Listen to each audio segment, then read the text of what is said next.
오늘은 주간보호 가산제도 시나리오를 궁금해하셔서 알려드리려고 나왔습니다. 우선 가산제도에 대해서 먼저 말씀드려야겠죠. 주간보호센터는 아시다시피 공단 수가로 운영이 되는데요. 어르신이 1일당 이용하는 시간에 따라서 공단과 보호자가 센터에 비용을 내는 것이죠. 그런데 특정 조건을 만족하면 이 금액에 더해서 추가적으로 공단에서 지원금이 나오는데요. 이 금액을 가산금이라고 합니다. 또 이 가산금을 산정하는 방법을 가산제도라고 일반적으로 부르죠. 자, 그럼 어떤 조건들이 있을까요? 지금부터 간단하게 한번 살펴보겠습니다. 지금 띄워드리는 표는 가산 산정을 위한 유형표입니다. 이 중에서 2번 방문요양 사회복지사 배치 가산, 4번 야간 및 직원 배치의 경우 주간보호는 해당되지 않으므로 나머지 가산 제도만 설명드리겠습니다. 첫 번째, 인력 추가 배치 조건입니다. 주간보호센터는 법적으로 정해진 인력 배치 기준이 있습니다. 어르신 몇 명당 요양보호사 몇 명 이런 식으로요. 그런데 이 기준보다 인력을 더 배치하면 어떻게 될까요? 센터 입장에서는 인건비가 더 나가는 대신 어르신들에게 더 좋은 서비스를 드릴 수가 있게 되겠죠. 공단은 바로 이 부분을 보상해 줍니다. 기준보다 인력을 추가로 배치한 기관에 가산금을 주는 것, 이게 바로 인력 추가 배치 가산입니다. 그럼 아무 직종이나 다 추가하면 되느냐? 그건 아닙니다. 주간보호센터에서 가산 대상이 되는 직종은 크게 이렇습니다. 요양보호사, 사회복지사, 간호사 또는 간호조무사, 그리고 물리치료사, 작업치료사, 여기서 더해서 급식을 외부 위탁 없이 전량 직접 조리해서 제공하는 기관이라면 조리원도 가산 대상이 영양사 아니고 조리원도 가산 대상이 될 수 있습니다.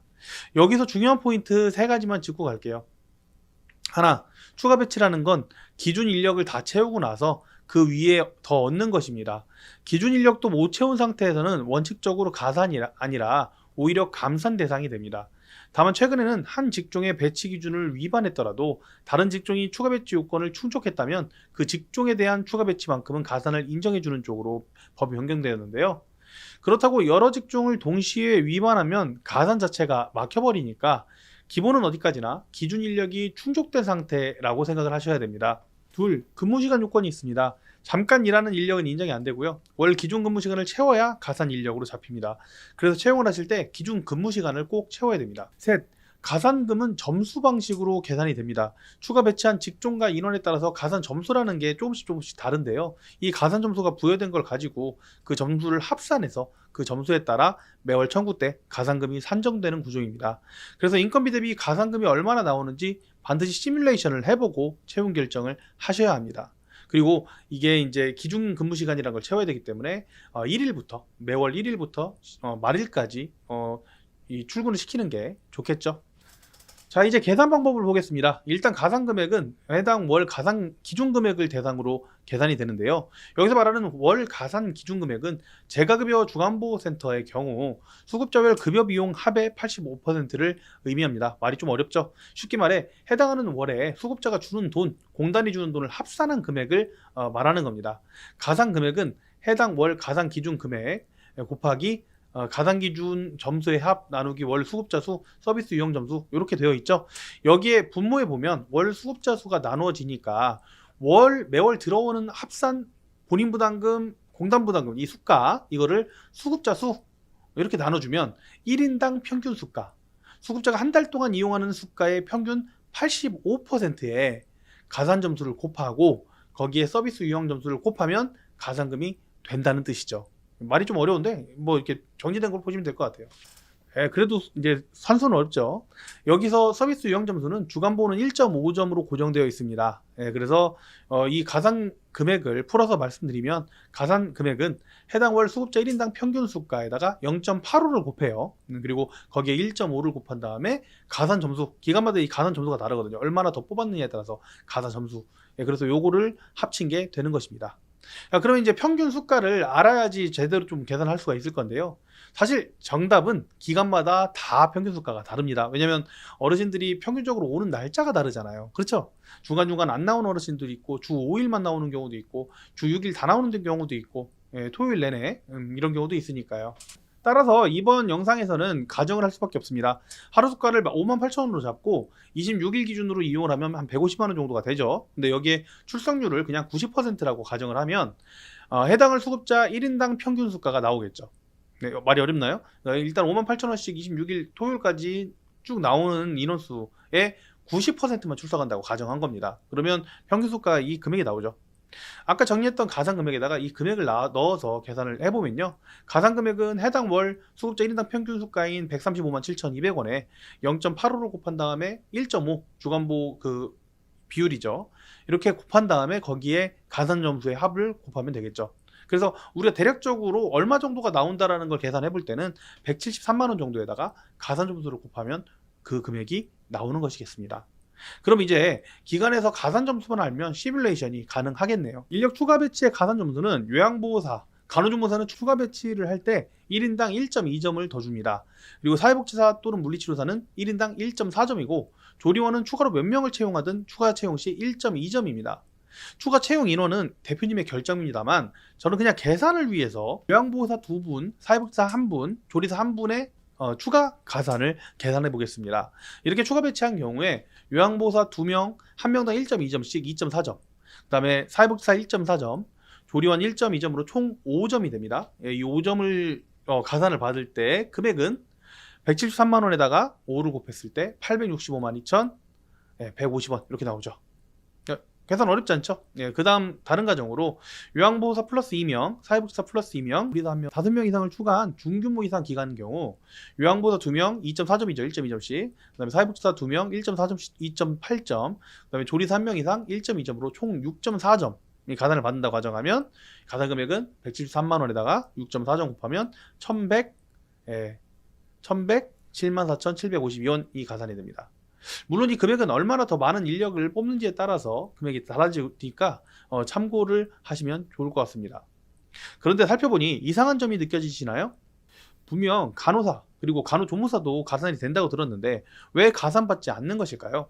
가산 조건을 보시면 간호조무사의 경우 1인당 입소자 수가 19명 미만일 때만 가산이 적용됩니다. 무조건 1명을 추가한다고 해서 가산되는 것이 아닙니다. 물론 요양보호사도 추가 배치하는 경우 수급자 대비 6.4명이라는 기준이 있겠지만 이것은 추가 인력을 1명이라도 뽑으면 대부분 요건이 맞아 떨어지는데요. 간호사, 간호조무사는 상황이 좀 다릅니다. 실상황으로 설명을 드려야지 이해가 될 것 같은데요. 예를 들어서 우리 어르신이 숙명이신 상황에서 간호조무사를 추가 채용했다라고 하면요, 원래 1명인데 1명을 더 추가한 거죠. 그래서 필수 인력 1명에서 2명이다 이런 상황이라고 하면 현재 어르신이 숙명일 때 2명이니까 2를 나누면 10명이죠. 어르신 숙명을 간호사 2명으로 나누면 10명. 그러면 19.0 미만이죠. 이때는 1명에 대한 가산금이 나옵니다. 그런데 만약 현재 수급자가 38명이다. 그때 간호조무사를 1명을 추가 배치했다. 그래서 2명이 됐다. 그럼 나누면 어떻게 됩니까? 38 나누기 2는 19.0이 나오죠. 그럼 추가 배치한 인력에 대해서 가산금이 나오지 않습니다. 왜냐? 19.0 미만이 아니기 때문이죠. 따라서 간호조무사 가산의 경우에는 간호사를 위주로 하는 주간보호센터를 기획하는 건에 한해서, 그러니까 간호사가 이 헤드가 되고 그다음에 간호조무사 같이 이렇게 일을 하는 그런 센터를 기획하는 경우에 한해서 간호조무사를 여러 명 추가해서 가산하는 편입니다. 20명당 1명, 19명당 19.0명 밑으로 떨어져야지만 가산이 되기 때문에 그렇습니다. 추가해서 말씀드리면 입소자 수에 따라서 가산 점수의 합이 정해져 있습니다. 따라서 간호사, 간호조무사를 여러 명 가산하면서 사회복지사도 뽑고 요양보호사도 추가로 뽑는 것은 가산 점수 인정 범위를 벗어날 때도 있습니다. 따라서 간호사 가산을 받기 위해서는 특히 정원이 37명 이상인 주간보호센터에서는 간호사 위주의 인력 배치를 하느냐 또는 사회복지사 요양보호사 위주의 인력 배치를 하느냐 양당 간의 선택을 할 수밖에 없는 경우가 많습니다. 자, 두 번째, 맞춤형 서비스 제공 가산 에 대해서 말씀드리겠습니다. 이건 어르신의 건강 유지와 개선을 위해서 어르신 상태에 맞는 맞춤형 프로그램을 꾸준히 제공해주는 기관에 주는 가산인데요. 핵심 조건은 이렇습니다. 프로그램은 외부 강사가 제공을 해야 되고요. 우리 센터에서 월 기준 근무 시간 이상 근무하는 직원은 외부 강사로 인정이 안 됩니다. 즉 우리 직원이 하던 프로그램에 대해서 이름만 바꿔붙인다고 해서 가산받는 게 아니라는 것이죠. 그리고 횟수 기준이 있습니다. 주로 따지면 4회, 그러니까 월 16회 이상 제공하면 가산 점수가 더 높고요. 주 2, 3회 이상, 그러니까 월 8회 이상이면 그 절반 수준의 점수가 인정이 됩니다. 또 하나, 프로그램을 하고 끝이 아닙니다. 어르신들 참여도나 만족도 평가와 같이 기록을 남겨둬야 되고요. 평가 때도 공단 점검 때도 이 기록이 근거가 되니까 프로그램 일지처럼 처음부터 습관처럼 관리하는 게 좋습니다. 인력 추가 배치 가산에 비하면 비용 부담이 상대적으로 적으면서 어르신 만족도, 보호조 만족도까지 같이 올라가는 가산이라서 오픈 초기부터 챙기기에 괜찮은 항목입니다. 다만 저 횟수를 지키지 못하면 환수를 당할 수가 있습니다.